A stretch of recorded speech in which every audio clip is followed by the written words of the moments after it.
Amazon Data Analyst test. Basically, the Excel test measures your ability to complete tasks in Microsoft's Excel software at various levels. This advanced level test requires a candidate to master the different features of the software. So most of the questions on the test will deal with the following. The idea of data analyst case study. Typically, a case study introduces a series of fictional documents. Now, these documents may relate to hypothetical or real-life situations.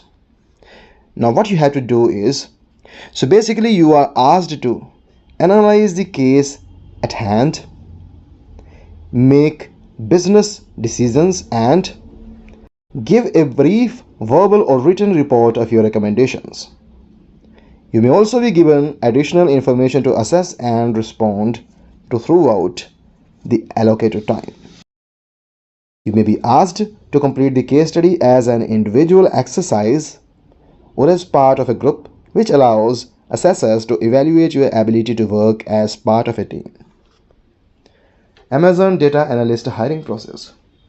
It's very simple. To successfully receive an offer from Amazon for the data analyst position, you must pass all stages of Amazon's recruitment process. In short, there are following steps.